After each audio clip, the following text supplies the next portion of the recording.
Hi friends, good morning. So ಅವರೆಕಾಳು season ಅಂತ ಅಂದಮೇಲೆ ಮಸ್ಟ್ ಆ್ಯಂಡ್ ಶುಡ್ ಇದ್ಕಿದ್ದು ಅವರೆಬೇಳೆ ಸಾರು ಎಲ್ಲರೂ ಮಾಡೇ ಮಾಡ್ತಾರೆ. ಸೊ ನಾನು ಕೂಡ ಸಿಂಪಲ್ಲಾಗಿ ಹೆಂಗೆ ಮಾಡೋದು ಅಂತ ತೋರಿಸ್ಕೊಡ್ತೀನಿ ಬನ್ನಿ.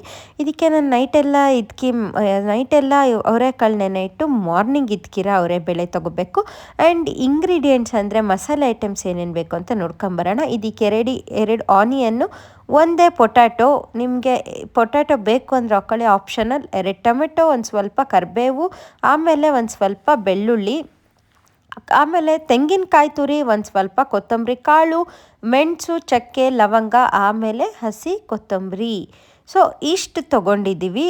ಆ್ಯಂಡ್ ನಿಮಗೆ ಎಷ್ಟು ಕ್ವಾಂಟಿಟಿ ಮಾಡ್ತಿರ್ತೀರ ಅಷ್ಟು ಕ್ವಾಂಟಿಟಿ ಪ್ರಕಾರ ಹಸಿ ಕೊಬ್ಬರಿನ ನೀವು ತೊಗೋಬೇಕಾಗ್ತದೆ. ನಾನು ಇಲ್ಲಿ ಅಷ್ಟೊಂದೇನು ಹಾಕ್ಕೊಂಡಿಲ್ಲ, ಸ್ವಲ್ಪ ಮಾತ್ರ ಮಿಕ್ಸಿ ಮಾಡೋಕೆ ಹಾಕೊಂಡಿರೋದು. ಅದೆಷ್ಟು ಹಾಕ್ಕೊಂಡಿದ್ದೀನಿ ಅಂತ ಇಲ್ಲಿ ತೋರಿಸ್ಕೊಡ್ತೀನಿ, ನೋಡ್ಕೊಳ್ಳಿ.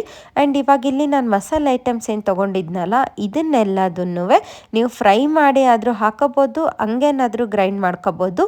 ಸೊ ನಾನಿಲ್ಲಿ ಹಾಗೆ ಗ್ರೈಂಡ್ ಮಾಡ್ತಿದ್ದೀನಿ. ಕೊತ್ತಂಬರಿ ಕಾಳು, ಮೆಣಸು, ಚಕ್ಕೆ, ಲವಂಗ ಎಲ್ಲದನ್ನು ಒಂದು ಮಿಕ್ಸರ್ ಜಾರ್ಗೆ ಹಾಕ್ಕೊಂಡು, ಆ್ಯಂಡ್ ಇದ್ರ ಜೊತೆಗೆ ತೆಂಗಿನಕಾಯಿ ತುರಿ ತೊಗೊಂಡಿದ್ವಿ. ಸೊ ಸ್ವಲ್ಪ ಮಾತ್ರ ತೆಂಗಿನಕಾಯಿ ತುರಿ, ಒಂದು ಸ್ವಲ್ಪ ಹಸೆ ಕೊತ್ತಂಬರಿ ಕಟ್ ಮಾಡಿ ಇಟ್ಕೊಂಡಿದ್ವಲ್ಲ ಅದನ್ನು ಹಾಕ್ಕೋಬೇಕು.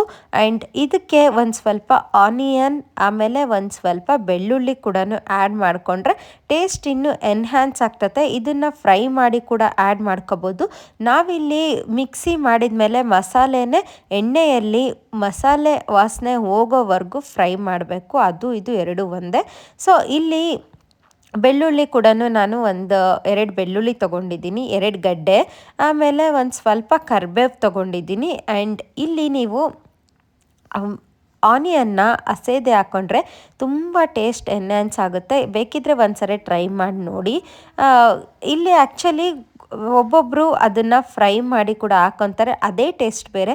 ಹಸಿದು ಹಾಕ್ಕೊಂಡು ಮಾಡಿದರೆ ಇದೇ ಟೇಸ್ಟ್ ಬೇರೆ. ಸೊ ಇದು ಈ ಥರ ಮಸಾಲೆ ಪೇಸ್ಟ್ ರೆಡಿ ಆಗುತ್ತೆ. ಅದನ್ನು ಒಂದು ಬದಿಗೆ ಇಟ್ಬಿಟ್ಟು ನೀವು ಯಾವ ಇದರಲ್ಲಿ ಸಾಂಬಾರು ಮಾಡ್ತಿರ್ತೀರ ಆ ಇದರಲ್ಲಿ 3 ಟೇಬಲ್ ಸ್ಪೂನಷ್ಟು ಎಣ್ಣೆ ಹಾಕ್ಕೋಬೇಕು. ಅದು ಎಣ್ಣೆ ಒಂದು ಸ್ವಲ್ಪ ಬಿಸಿ ಆದಮೇಲೆ ಸಾಸಿವೆ, ಜೀರಿಗೆ, ಒಣಮೆಣಸಿನ್ಕಾಯಿನ ಮುರಿದು ಹಾಕ್ಕೊಂಡಿದ್ದೀವಿ. ಸೊ ನೀವಿಲ್ಲಿ ಹಸಿಮೆಣ್ಸಿನ್ಕಾಯಿ ಕೂಡ ಹಾಕೋಬೋದು, ಅದು ಕೂಡ ಟೇಸ್ಟ್ ಬೇರೆಯೇ ಕೊಡುತ್ತೆ. ಬಟ್ ನಮ್ಮ ಮನೆಯಲ್ಲಿ ಹಸಿಮೆಣ್ಸಿನ್ಕಾಯಿ ಯಾರೂ ತಿನ್ನಲ್ಲ. ಸೊ ಹಾಗಾಗಿ ನಾನಿಲ್ಲಿ ಡ್ರೈ ಚಿಲ್ಲಿನ ಯೂಸ್ ಮಾಡಿರೋದು. ಇದಕ್ಕೆ ನೀವು ನಾರ್ಮಲಾಗಿ ಹೆಂಗೆ ಮಸಾಲೆ ಕೊಟ್ಕೊತೀರೋ ಅದೇ ಥರನೇ ಕೊಟ್ಕೊಳ್ಳೋದು.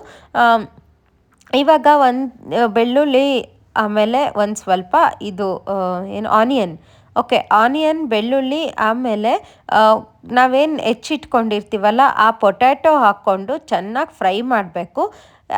ಸ್ವಲ್ಪ ಕರಿಬೇವು ಹಾಕೋಬೇಕು. ಬಟ್ ನನ್ನ ಎಣ್ಣೆ ತುಂಬ ಬಿಸಿಯಾಗಿರೋದ್ರಿಂದ ನಾನು ಕರಿಬೇವನ್ನ ಆಮೇಲೆ ಹಾಕ್ಕೊಂಡಿದ್ದೀನಿ ಅಷ್ಟೇ. ಆಮೇಲೆ ಬೆಳ್ಳುಳ್ಳಿ ಆ್ಯಸ್ ಯೂಶ್ವಲ್ ನೀವು ಹೆಂಗೆ ಒಗ್ಗರಣೆ ಕೊಡ್ತೀರೋ ಅದೇ ಥರ ಕೊಟ್ಟು, ಬೆಳ್ಳುಳ್ಳಿ ಮತ್ತು ಒಂದು ಸ್ವಲ್ಪ ಪೊಟ್ಯಾಟೊ ತುಂಬ ಮೆತ್ತಗಾಗಬಾರ್ದು, ಸ್ವಲ್ಪ ಮೆತ್ತಗಾದ್ಮೇಲೆ ನಾವಿಲ್ಲಿ ಇದಕ್ಕಿದ ಬೇಳೆ ಇಟ್ಕೊಂಡಿರ್ತೀವಲ್ಲ, ಇದಕ್ಕಿದ ಬೇಳೆನ ಅದಕ್ಕೆ ಆ್ಯಡ್ ಮಾಡಬೇಕಾಗ್ತದೆ. ಇದಕ್ಕಿದ ಬೇಳೆನ ಚೆನ್ನಾಗಿ ವಾಶ್ ಮಾಡಿ ಇಡಬೇಕು. ಬಿಕಾಸ್ ಅದು ನೈಟೆಲ್ಲ ಇಟ್ಟಿರೋದ್ರಿಂದ ಸ್ಮೆಲ್ ಒಂಥರ ಬರ್ತಿರುತ್ತೆ. ಸೊ ಹಾಗಾಗಿ ಚೆನ್ನಾಗಿ ವಾಶ್ ಮಾಡ್ಕೋಬೇಕು ಇದಕ್ಕಿದ ಬೇಳೆನ. ವಾಶ್ ಮಾಡಿಕೊಂಡು ಇಲ್ಲಿ ನೀವು ಎಣ್ಣೆಯಲ್ಲಿ ಇದಕ್ಕಿದ ಬೇಳೆನ ಫ್ರೈ ಮಾಡಿ, ಇಲ್ಲಿ ಒಂದು ಸ್ವಲ್ಪ ಅದು ಇದರಲ್ಲೇ ಬೇಯ್ಕೋಬೇಕಾಗ್ತದೆ. ಅದು ತುಂಬ ಹೊತ್ತೇನು ತಗೊಳ್ಳಲ್ಲ ಬೇಯೋಕ್ಕೆ. ಯಾಕಂತಂದರೆ ಅದು ಆಗಲೇ ನಾವು ನೈಟೆಲ್ಲ ನೆಂದಿರೋದ್ರಿಂದ ಅದು ತುಂಬ ಹೊತ್ತು ಬೇಯೋಕ್ಕೇನು ಟೈಮ್ ತಗೊಳ್ಳಲ್ಲ. ಸೊ ಚೆನ್ನಾಗಿ ಈ ಥರ ಮಿಕ್ಸ್ ಮಾಡಿ ಒಂದು ಸ್ವಲ್ಪ ಹೊತ್ತು ಲಿಡ್ನ ಕ್ಲೋಸ್ ಮಾಡಿಬಿಟ್ಟು ಬಿಟ್ಬಿಡಬೇಕು. ಅದಾದಮೇಲೆ ಒಂದು ಅರ್ಧಂಬರ್ಧ ಬೆಂದಮೇಲೆ ಇಲ್ಲಿ ನಾನು 1 ಚಿಟಿಕೆವಷ್ಟು ಅರಿಶಿನ ಹಾಕ್ಕೊಂಡಿದ್ದೀನಿ. ಆ್ಯಂಡ್ ಇಲ್ಲಿ ಒಣ ಖಾರ ಪುಡಿನ, ಅಚ್ಚ ಖಾರ ಪುಡಿ ಅಂತಾರಲ್ಲ, ಅದನ್ನು ನೀವು ಖಾರ ನೋಡ್ಬಿಟ್ಟು ಹಾಕ್ಕೊಳ್ಳಿ. ಮಕ್ಕಳು ತಿನ್ನೋದಿತ್ತು ಅಂದರೆ ಒಂದು ಸ್ವಲ್ಪ ಕಡಿಮೆ ಹಾಕ್ಕೊಳ್ಳಿ. ಯಾಕೆ ಅಂತಂದರೆ ಇಲ್ಲಿ ನಾವು ಮೆಣಸು ಹಾಕ್ಕೊಂಡಿರ್ತೀವಿ ಖಾರಕ್ಕೆ, ಆ್ಯಂಡ್ ಒಣ ಮೆಣಸಿನ್ಕಾಯಿ ಕೂಡ ಹಾಕ್ಕೊಂಡಿರ್ತೀವಿ. ಸೊ ನೋಡಿಬಿಟ್ಟು ಅಚ್ಚ ಖಾರದ ಪುಡಿನ ಹಾಕ್ಕೊಳ್ಳಿ. ಇದು ಇಷ್ಟು ಬೆಂದಮೇಲೆ, ಅರ್ಧಂಬರ್ಧ ಬೆಂದಮೇಲೆ ಇಲ್ಲಿ ನಾನೀಗ ಟೊಮೆಟೊ ಆ್ಯಡ್ ಮಾಡ್ತಿದ್ದೀನಿ. ಅಫ್ಕೋರ್ಸ್ ಎಲ್ಲರಿಗೂ ಗೊತ್ತು, ಟೊಮೆಟೊ ಆ್ಯಡ್ ಮಾಡಿದ್ಮೇಲೆ ಒಂದು ಸ್ವಲ್ಪ ಉಪ್ಪು ಹಾಕಿದರೆ ಅವೆಲ್ಲ ಬೇಗ ಮೆತ್ತಗಾಗ್ತವೆ ಅಂತ. ಸೊ ಅದೇ ಥರ ರುಚಿಗೆ ತಕ್ಕಷ್ಟು ಉಪ್ಪನ್ನು ಇದಕ್ಕೆ ಆ್ಯಡ್ ಮಾಡಬೇಕಾಗ್ತದೆ. ಉಪ್ಪನ್ನ ತುಂಬ ಆ್ಯಡ್ ಮಾಡ್ಕೋಬೇಡಿ, ಬಿಕಾಸ್ ಅದು ನೆಂದ ಮೇಲೆ ತುಂಬ ಹೀರ್ಕೊಂಬಿಡುತ್ತೆ ಅವರೇ ಬೇಳೆ. ಸೊ ಹಾಗಾಗಿ ಉಪ್ಪನ್ನ ಜಾಸ್ತಿಯಾಗಿ ಆ್ಯಡ್ ಮಾಡಬೇಡಿ. ಸೊ ಇದು ಈ ಥರ ಕನ್ಸಿಸ್ಟೆನ್ಸಿ ಬಂದಮೇಲೆ ಟೊಮೆಟೊಸ್ ಎಲ್ಲ ಒಂದು ಸ್ವಲ್ಪ ಮೆತ್ತಗಾದ್ಮೇಲೆ ಇವಾಗ ನಾವಿಲ್ಲಿ ನೀರು ಹಾಕ್ಕೋಬೇಕು. ಕನ್ಸಿಸ್ಟೆನ್ಸಿ ನೋಡಿ ನೀರು ಹಾಕ್ಕೊಳ್ಳಿ. ಚಪಾತಿಗೆ ಮಾಡೋದಿತ್ತು ಅಂತಂದರೆ ತುಂಬ ನೀರು ಹಾಕ್ಕೊಳಕ್ಕೆ ಹೋಗಬೇಡಿ. ಅನ್ನ ಮಾಡ್ಕೊಂಡು ಅದ್ರ ಜೊತೆಗೆ ತಿಂತೀನಿ ಅನ್ನೋದಾದರೆ ಸಾಂಬಾರು ಥರ ಕನ್ಸಿಸ್ಟೆನ್ಸಿಯಲ್ಲಿ ನೀವು ಮಾಡ್ಕೋಬೋದು. ನಾನಿಲ್ಲಿ ಉಪ್ಪು ಆ್ಯಡ್ ಮಾಡಿದ್ದೆ, ಅದು ಸ್ಕಿಪ್ ಆಗಿಬಿಟ್ಟೈತೆ ವಿಡಿಯೋ. ಸೊ ಇಲ್ಲಿ ತಿರ್ಗಾ ಅದು ಒಂದು ಸ್ವಲ್ಪ ಕಡಿಮೆ ಇತ್ತು ಅಂತ ಹೇಳ್ಬಿಟ್ಟು ನಾನಿಲ್ಲಿ ಇನ್ನೊಂದು ಸ್ವಲ್ಪ ಉಪ್ಪನ್ನ ಆ್ಯಡ್ ಮಾಡ್ಕೊತಿದ್ದೀನಿ. ಉಪ್ಪನ್ನ ಒಂದು ಸ್ವಲ್ಪ ಮಾತ್ರ ಆ್ಯಡ್ ಮಾಡಿ ಫಸ್ಟಿಗೆ, ಬಿಕಾಸ್ ಆವಾಗಿನ ಥರನೇ ನೀವು ಆ್ಯಡ್ ಮಾಡಿಕೊಂಡ್ರೆ ಆಮೇಲೆ ಅದು ಬೆಂದಮೇಲೆ ಉಪ್ಪು ಅಂತ ಅನ್ಸೋಕ್ಕೆ ಸ್ಟಾರ್ಟ್ ಆಗುತ್ತೆ. ಸೊ ಹಾಗಾಗಿ ಅಚ್ಚ ಖಾರದ ಪುಡಿ ಆದರೂ ಅಷ್ಟೇ ನೋಡ್ಬಿಟ್ಟು ಆ್ಯಡ್ ಮಾಡ್ಕೊಳ್ಳಿ. ನಾನು ಮಾಡಿಸಿರೋದು ಇಲ್ಲಿ ಅಷ್ಟು ಖಾರ ಇಲ್ಲ. ಸೊ ಹಾಗಾಗಿ ನಾನಿಲ್ಲಿ ಒಂದು 3 ಟೇಬಲ್ ಸ್ಪೂನಷ್ಟು ಅಚ್ಚ ಖಾರದ ಪುಡಿನ ಆ್ಯಡ್ ಮಾಡ್ತಿದ್ದೀನಿ. ಇದೆಲ್ಲ ಆದಮೇಲೆ ರುಬ್ಬಿಟ್ಕೊಂಡಿರೋ ಮಸಾಲೆನ ಇದು ಸ್ಟಾರ್ಟ್ ಮಾಡಿದ ಮೇಲೆ ರುಬ್ಬಿಟ್ಕೊಂಡಿರೋ ಮಸಾಲೆನ ಇದಕ್ಕೆ ನಾವು ಆ್ಯಡ್ ಮಾಡಬೇಕಾಗ್ತದೆ. ಇವಾಗ ಏನು ಮಾಡಬೇಕು ಅಂದರೆ ಮಸಾಲೆ ವಾಸನೆ ಹೋಗೋವರೆಗೂ ಇಲ್ಲಿ ನಾವು ನೀರು ಹಾಕ್ಕೊಂಡು ಕುದಿಸ್ಬೇಕಾಗುತ್ತೆ.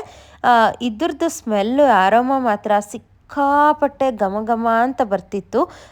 ಇವಾಗ ಇದನ್ನು ಒಂದು ಸ್ವಲ್ಪ ನೀರು ಹಾಕಿ ಕುದಿಸ್ಕೋಬೇಕಾಗ್ತದೆ. ಇದೆಲ್ಲ ಆದಮೇಲೆ ನಿಮಗೆ ಅವರೆಬೇಳೆ ಸಾರು ತಿನ್ನೋಕ್ಕೆ ರೆಡಿ. ಸೊ ಇಷ್ಟೇ ಇವತ್ತಿನ ವಿಡಿಯೋ. ನಿಮಗೆಲ್ಲ ಸಿಂಪಲ್ಲಾಗಿ ಹೆಂಗೆ ಅವರೆಬೇಳೆ ಮಾಡೋದು ಅಂತ ಗೊತ್ತಾಯಿತು ಅಂತ ಅಂದ್ಕೊತೀನಿ.